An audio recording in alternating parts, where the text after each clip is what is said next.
Hello students,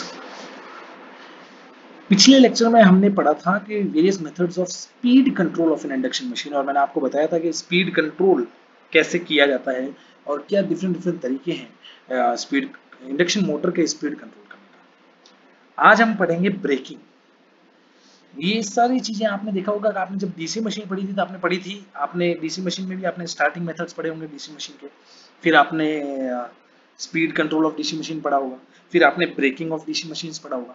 ये same चीजें यहाँ पर भी रिपीट होगी। तो मैं आपको यहाँ पर अपने स्टार्टिंग मेथड्स पढ़ लिया, इंडक्शन मशीन के स्पीड कंट्रोल पढ़ लिया। अब हम देखेंगे कि what are the various braking methods used for braking of an induction motor.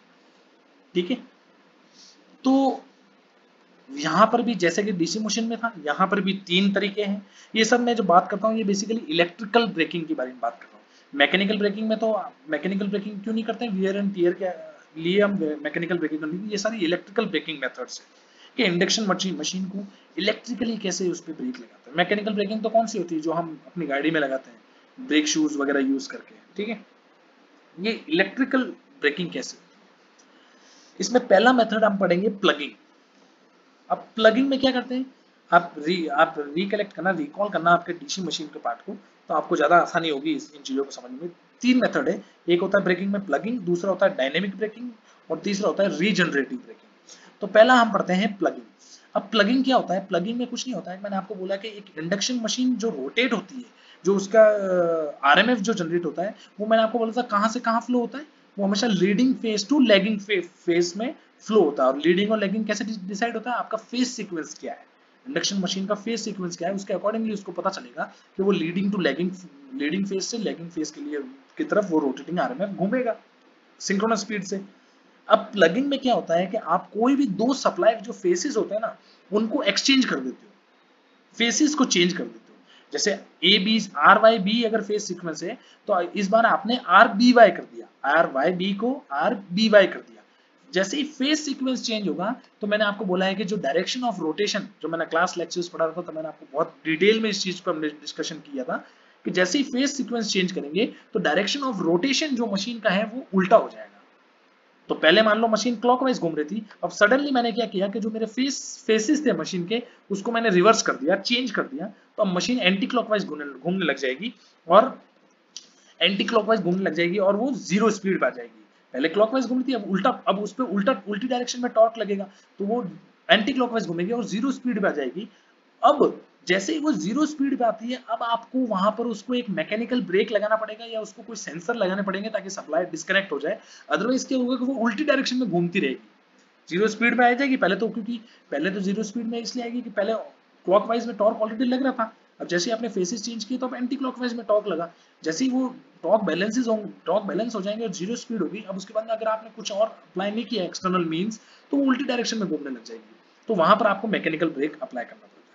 ठीक है, ये होता है प्लगिंग। सिंपल ब्रेकिंग है, फेज सीक्वेंस चेंज करो तो उल्टी डायरेक्शन में घूमने लग जाएगी और मशीन आपकी स्टॉप हो जाएगी। लेकिन ये बोला है कि during plugging as the kinetic energy reverses therefore high temperature rise in the air gap.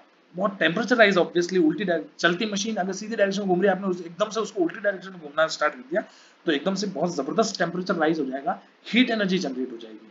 तो इसलिए मशीन बोलता है ऐसी मशीन जब प्लगिंग होती है उन मोटर्स को कैपेसिटी होनी चाहिए हाई टेम्परेचर को वो रेसिस्ट कर पाए। ठीक है, दूसरा मेथड आता है डायनेमिक ब्रेकिंग। अब ये भी बहुत आसान मेथड है। क्या है डायनेमिक ब्रेकिंग में, जैसे ये आपका ये स्टेटर है, स्टेटर में 3 फेज सप्लाई होती है। अब डायनेमिक ब्रेकिंग में क्या करते हैं कि आप 3 फेज सप्लाई को तुरंत हटा दो, स्विच ऑफ कर दो और उसकी जगह एक डीसी सप्लाई लगा दो, कोई भी दो फेसेस के बीच में एक डीसी दे दो। अब डीसी से होगा क्या कि मैंने आपको बोला जब हम डीसी देते हैं तो डीसी जो एक थ्री फेज वाइंडिंग को जब हम 3 फेज देते थे तो क्या जनरेट होता था, एक रोटेटिंग मैग्नेटिक फील्ड जनरेट होता था। उसकी 3 फेज की वजह से जो मैग्नेटिक फील्ड जनरेट होता था वो रोटेटिंग होता था। लेकिन जो मैंने आपको बोला था डीसी सप्लाई जो मैग्नेटिक फील्ड जनरेट करती है वो एक stationary pulsating magnetic field generate करती है। तो जैसे ही अगर मैं यहाँ पर एक स्टेशनरी मैग्नेटिक फील्ड आएगी, अब कोई रोटेटिंग मैग्नेटिक फील्ड नहीं, अब एक स्टेशनरी मैग्नेटिक फील्ड आ गई, लेकिन मेरा रोटर ऑलरेडी रोटेट कर रहा था, मैग्नेटिक फील्ड स्टेशनरी है, रोटर रोटेट कर रहा था, तो रिलेटिव मोशन आ गया दोनों के बीच में। जैसे ही रिलेटिव मोशन आएगा तो उनके बीच में एक इंड्यूस्ड ईएमएफ इस रोटर में जनरेट हो जाएगा और एक टॉर्क जनरेट होगा। अब वो टॉर्क का जो डायरेक्शन होगा वो कौन से डायरेक्शन में होगा? वो टॉर्क इस डायरेक्शन में घुमाएगा रोटर को कि वो उसके कॉज को अपोज करे। लेंजिस लॉ कहता है। लेंजिस लॉ क्या कहता है?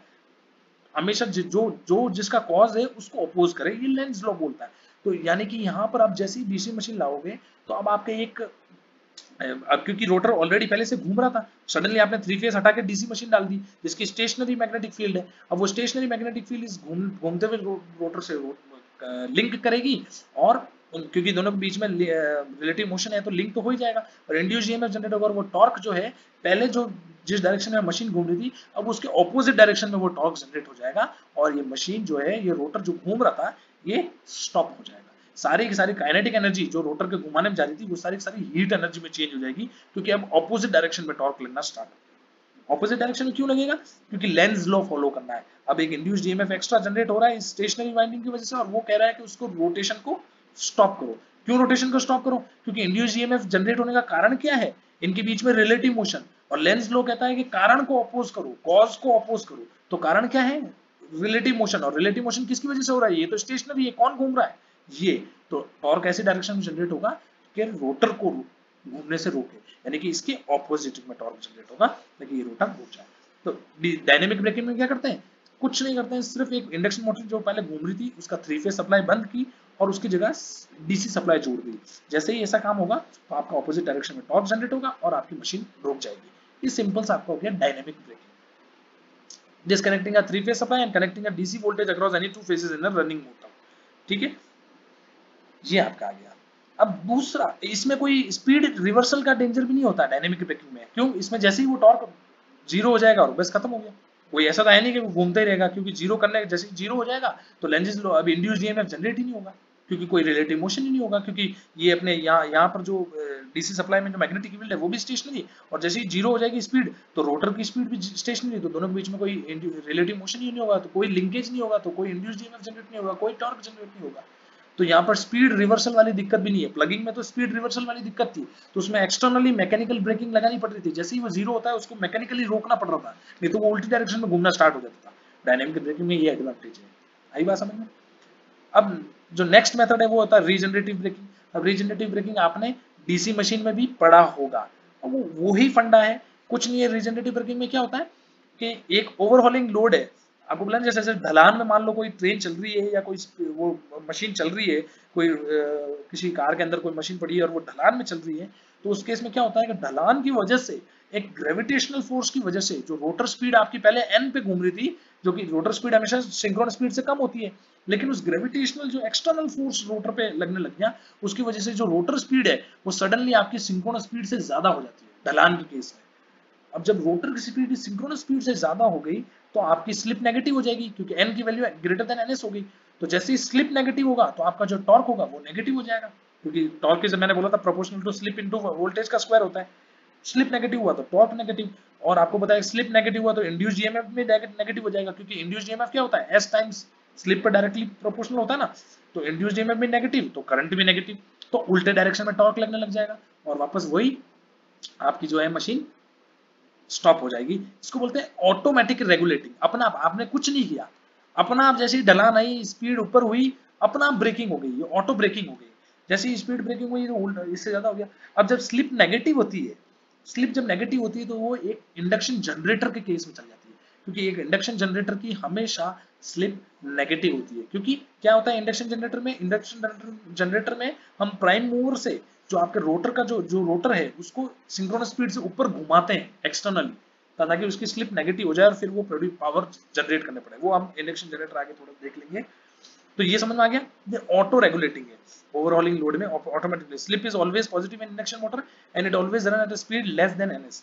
When the same motor is subjected to overhauling loads, the rotor overtakes stator RMF, slip becomes negative, EMF current also induced also becomes negative to produce a negative torque। ठीक है, तो ये आप देख लेना इसमें, मतलब ये एक और रीजनरेटिव ब्रेकिंग मेथड हो गया।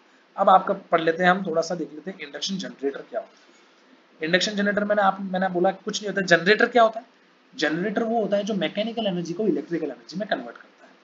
मैंने आपको बोला कि जो इंडक्शन मशीन है, मैंने आपको हमेशा बोला है कि जो इंडक्शन मशीन है वो आपका सिंगली एक्साइटेड मशीन है, सेल्फ स्टार्टिंग है, लेकिन सिंगली एक्साइटेड है, उसमें केवल एक ही एक्साइटेशन होता है। क्या एक्साइटेशन होता है? मैंने आपको बोला था जो स्टेटर होता है उसको आप डायरेक्टली सॉकेट से जोड़ देते हैं, है ना, 3 फेज सप्लाई डायरेक्टली स्टेटर में दे देते हैं, है ना, तो केवल स्टेटर में एक्साइटेशन है, रोटर में है कि कहीं कोई एक्स्ट्रा एक्साइटेशन कहीं नहीं है ना। तो जो एक्साइटेशन जो आप सॉकेट में जोड़ रहे हैं, तो स्टेटर में जो है वो क्या क्या ले रहा है, रिएक्टिव पावर भी ले रहा है, तो एक्टिव पावर भी ले रहा है। जो करंट विड्रॉ ड्रॉ कर रहा है वो डायरेक्ट सॉकेट से स्टेटर ले रहा है, ठीक है। लेकिन अगर मैंने अब अगर मैं बात करूं इंडक्शन जनरेटर की, तो जनरेटर क्या होता है, जनरेटर में तो कोई बाहर से कोई सप्लाई देते नहीं है। जनरेटर में क्या होता है, मैकेनिकल एनर्जी बाहर से देते हैं और उसकी वजह से इलेक्ट्रिकल एनर्जी जनरेट होती है। तो अब जनरेटर में मतलब बाहर से मैकेनिकल एनर्जी कैसे देंगे, जो शाफ्ट है, प्राइम मूवर है, उसको हम घुमाने लग जाएंगे, उसको हम सिंक्रोनस स्पीड से अबाउ हम उसको घुमा देंगे, ठीक है। अब होगा क्या कि इंडक्शन जनरेटर में ये दिक्कत है कि वो सेल्फ स्टार्टिंग इंडक्शन जनरेटर में क्या होता है कि उसको हम यहां से घुमा तो देंगे, लेकिन रिएक्टिव पावर कहां से आएगी। जो मोटर था, मोटर तो बहुत आसानी से स्टार्ट हो जा रहा था इंडक्शन मोटर, क्यों, क्योंकि उसमें रिएक्टिव पावर स्टेटर को डायरेक्टली सॉकेट से ले लेता था, रिएक्टिव और एक्टिव दोनों ले लेता। अब यहाँ पर एक्टिव तो चलो मैंने इसको घुमा तो दिया एक्सटर्नली, लेकिन रिएक्टिव पावर कहां से आएगा। तो इसलिए इंडक्शन मोटर तभी स्टार्ट हो पाएगा जब उसको एडिशनली एक्सटर्नली हमको रिएक्टिव पावर किसी न किसी मींस के थ्रू हमको देना पड़ेगा। तो जैसे मान लो ये एक ट्रांसमिशन लाइन है, सिंक्रोनस जनरेटर है जिसमें लगे हुए हैं, वहां से क्या करेगा, इन लाइन से ये रिएक्टिव पावर लेगा इंडक्शन जनरेटर, और ये प्राइम मूवर से जब अपने घुमाया इसको, तो एक एक्टिव पावर जनरेट करेगा, वोल्टेज जनरेट होगा, और वो एक्टिव पावर जो है वो इस इन ट्रांसमिशन लाइन को दे देगा। तो आप देख लो जो ऊपर वाले एरोज है वो है आपका एक्टिव पावर P, और नीचे वाले एरोज है वो रिएक्टिव पावर, यानी कि इन ट्रांसमिशन लाइन से रिएक्टिव पावर लिया और इनको एक्टिव पावर दे दिया जब अपन ने इसको प्राइम मूवर से घुमाया एक्सटर्नली, ठीक है। तो ये होता है induction torque slip characteristics of an induction generator. अगर देखें तो मैंने आपको बोला था मोटर की कैरेक्टरिस्टिक्स क्या होती है, ये ऐसे करके ये होती है मोटर की कैरेक्टरिस्टिक्स। जब स्लिप S=0 से S=1 के बीच में रहती है तो ये इंडक्शन मोटर की कैरेक्टरिस्टिक्स है। और जैसे ही स्लिप नेगेटिव हो जाती है, स्लिप नेगेटिव हो जाती है मतलब कि आप रोटर को सिंक्रोनस स्पीड से अबव रोटेट करने लग जाते हो, तो इंडक्शन जनरेटर की कैरेक्टरिस्टिक्स सिमिलरली ऐसा होता है, S=0 से S=1 के बीच में होती है इंडक्शन जनरेटर की कैरेक्टरिस्टिक्स, ठीक है। और अगर स्लिप S=1 से अबव हो जाए, 1 से 2 के बीच में अगर स्लिप होती है तो वो ब्रेकिंग केस हो जाता है, ब्रेकिंग, ठीक है। क्योंकि ब्रेकिंग में क्या होता था, हमने देखा था ब्रेकिंग में जो ये जैसे ये स्पीड है, ये स्पीड होती है ना, ये ns माइनस n, स्लिप क्या होती है ns minus n divide by ns, ये होती है स्लिप। और मैंने आपको बोला था ब्रेकिंग के केस में क्या होता था कि मान लो पहले क्लॉकवाइज डायरेक्शन में टॉर्क लग रहा था, अब ब्रेकिंग जैसे ही ब्रेकिंग करते हैं तो वो टॉर्क एंटी क्लॉकवाइज डायरेक्शन में लगने लग जाता है, यानी कि रोटर की स्पीड जस्ट ऑपोजिट हो जाती है, यानी कि माइनस, और रोटर की स्पीड हो जाती है माइनस n, तो ns प्लस n हो जाता है, डिवाइड बाय ns हो जाता है। तो जो ब्रेकिंग के केस में जो स्लिप की वैल्यू होती है वो होती है 2 माइनस s, ये ब्रेकिंग के केस में स्लिप की वैल्यू हो जाती है। इसका डेरिवेशन अभी आपकी इसमें जरूरी नहीं है, आप सिंपली बस इसको याद रखो। ब्रेकिंग के केस में 2 माइनस s हो जाती है, यानी कि मैक्सिमम वैल्यू उसकी हो जाएगी 2 और मिनिमम वैल्यू जो हो जाएगी वो हो जाएगी 1। तो ये जो ब्रेकिंग है इंडक्शन जनरेटर जो है वो ये ब्रेकिंग के केस में उसका ग्राफ ये होता है, S=1 से S=2 तक उसका आगे से आगे ये कंटिन्यू होता है, ठीक है। इसको आप देख सकते हो, आप खुद इसको समझ सकते हो क्यों S=, देखो मैंने आपको इतना बोल दिया, ब्रेकिंग के केस में जो स्लिप होता है, स्लिप B SB, यानी कि ब्रेकिंग स्लिप की वैल्यू होती है 2 माइनस s, और s क्या है, s होती है नॉर्मल जो स्लिप होती है इंडक्शन मशीन में, जो नॉर्मल स्लिप होती है वो है s। तो s की मिनिमम वैल्यू क्या होती है 0, तो SB की मिनिमम वैल्यू क्या होगी, SB क्या होता है 2 माइनस s, ठीक है। और उसमें s की वैल्यू 0 रख दूं तो SB की वैल्यू कितनी आ जाएगी 2, और s की वैल्यू 1 रखूं तो SB की वैल्यू कितनी आएगी 2 माइनस 1 1। तो इसलिए ये ब्रेकिंग के केस में S=1 से S=2 फ्लो होता है। अब आप ये देख सकते हैं when induction motor is rotated with a prime mover greater than its synchronous speed, it acts as an induction generator to supply active power to the bus while drawing reactive power from the bus। मैंने आपको बोला था reactive power ऊपर से लेता है, synchronous ऊपर transmission line से, बस मतलब ट्रांसमिशन लाइन वो वहां से रिएक्टिव पावर लेता है और एक्टिव पावर उसको वापस दे देता है। तो फ्रीक्वेंसी ऑफ द ये रिएक्टिव पावर या relative power, it can operate on isolation, it can not operate on isolation, क्यों, क्योंकि आइसोलेशन में उसको रिएक्टिव पावर कौन देगा, कोई ना कोई तो रिएक्टिव पावर चाहिए होता है। तो आइसोलेशन में ऑपरेट तभी हो सकता है जब उसको कोई रिएक्टिव पावर देने वाली डिवाइस हो जाए, यानी कि, और मैंने आपको बोला कैपेसिटर बैंक ऐसे होते हैं जो रिएक्टिव पावर देते हैं।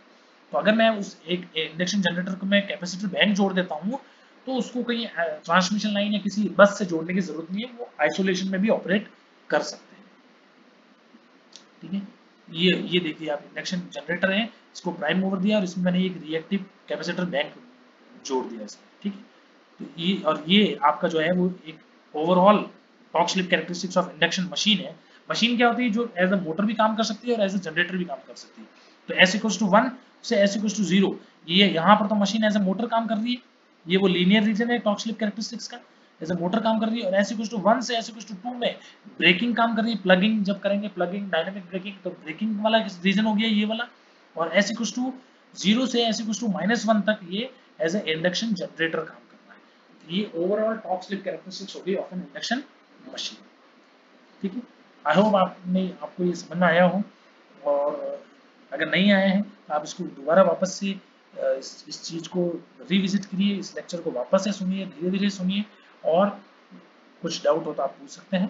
Thank you very much. इसी के साथ आपका जो 4th यूनिट है वो यहाँ पर कंप्लीट हो गया है, और हम नेक्स्ट वीडियो लेक्चर में आपका 5th यूनिट यानी कि single phase induction machine start करेंगे। इस सिंगल फेस इंडक्शन मशीन की पीडीएफ मैंने ऑलरेडी आपको दे चुका हूँ, और अब सिंगल फेस इंडक्शन मशीन में कोई नई बात नहीं है, कुछ नया नहीं है, सेम कॉन्सेप्ट जो 3 फेस इंडक्शन मशीन में वो सेम लगेगा। थोड़ा बहुत जो चेंजेस होंगे वो मैं आपको बता दूंगा, बाकी जो जहां तक बात रही है सर्किट डायग्राम्स की, वो ऑलमोस्ट थोड़ा सा मॉडिफिकेशंस है।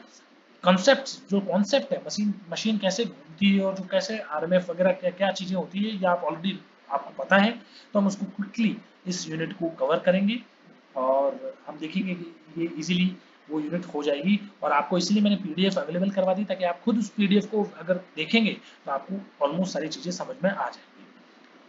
ठीक है, फिर हम मिलते हैं नेक्स्ट लेक्चर में, और with unit 5 which is single phase induction machine. तो आप single phase induction machine next unit में, नेक्स्ट लेक्चर में, वीडियो लेक्चर में पढ़ेंगे। Thank you very much.